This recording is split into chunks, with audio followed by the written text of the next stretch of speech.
La Côte d'Ivoire va jouer le Nigeria, la Guinée équatoriale, la Guinée-Bissau. Pour le moment, la Côte d'Ivoire part avec, je dirais, un avantage de 70% ou bien 50%, 50%. Le Nigeria reste toujours le Nigeria. Quoique ça déçoit, ça m'a déçu personnellement la dernière fois au Cameroun. Je ne m'attendais pas à une élimination en huitième de finale de ce Nigeria-là, alors qu'ils ont le capot canonnier en leur sein. Donc j'attends de voir une équipe du Nigeria qui sera tout feu tout flamme. La Côte d'Ivoire à domicile va flamber, avec son public, avec tout ce qu'on connaît tout autour, les garnitures qu'il y a pour le foot ivoirien, ça va flamber.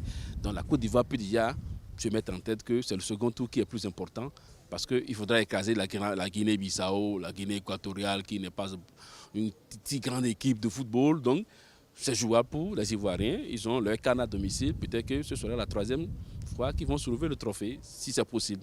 On attend franchement cette équipe du Nigeria, qui pour moi ne doit pas focaliser les regards dans ce groupe-là. J'attends beaucoup de la Côte d'Ivoire, c'est le pays organisateur, c'est le pays hôte. Est-ce que la Côte d'Ivoire pourra véritablement être, on va dire, à la hauteur des pays qui organisent la compétition? Parce que lorsqu'on est pays organisateur, on a plusieurs pressions, on a bien sûr plusieurs pressions qui viennent du public, des autorités, de la fédération, donc ce n'est pas facile.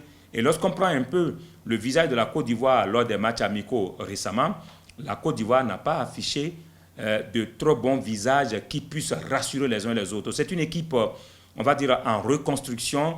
On n'a pas encore cette équipe, on va dire, des éléphants qui puissent véritablement titiller. J'ai un peu peur pour cette équipe de la Côte d'Ivoire. Mais qui sait, quand la compétition va commencer, peut-être qu'on verra un autre visage des éléphants de la Côte d'Ivoire. Les Gambiens, surprise en Cameroun il y a 2 ans, ils étaient en quart de finale. La Guinée, c'est un habitué du second tour. Le Cameroun, le Sénégal. Le Sénégal a fini champion d'Afrique. Le Cameroun, à domicile, Vaille a fini troisième. Donc, c'est le groupe le plus de la mort, comme on a l'habitude de le dire, le groupe le plus dur, mais c'est jouable. Parce que les formes d'aujourd'hui ne sont pas les formes d'il y a 2 ans. Et la Guinée, je sais qu'elle a beaucoup de soucis. Le Cameroun qui déçoit souvent. Le Sénégal non plus n'est plus le Sénégal qu'on a connu il y a 2 ans, avec Sadio Mané qui est en baisse de forme. Donc, ce n'est pas véritablement un foot de guerre encore, qui peut encore inquiéter outre mesure.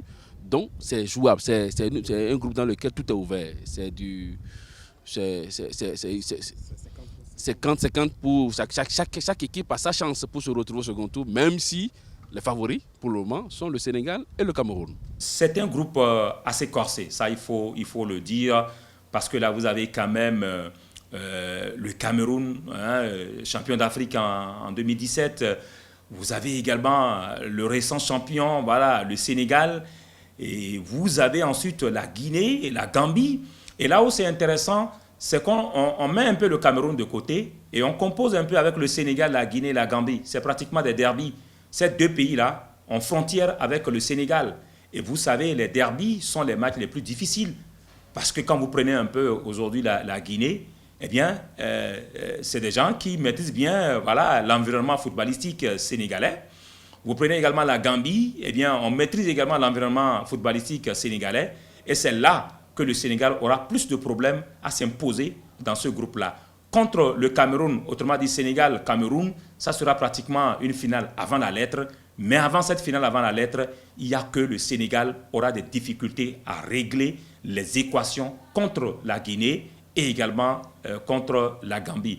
C'est tout ça là qui fait dire au fait à nous les observateurs et analystes que c'est un groupe de la mort, non pas forcément à cause, on va dire, des statuts des différentes équipes, mais beaucoup plus à cause de la proximité du champion d'Afrique avec certaines nations, je me répète encore, la Guinée et la Gambie. C'est dire tout simplement que, je l'ai dit à l'entame de cet entretien, qu'on a tous les ingrédients pour faire certainement de cette CAN-là une belle CAN avec des rencontres qui vont certainement durer jusqu'à la dernière seconde où le suspense sera de mise.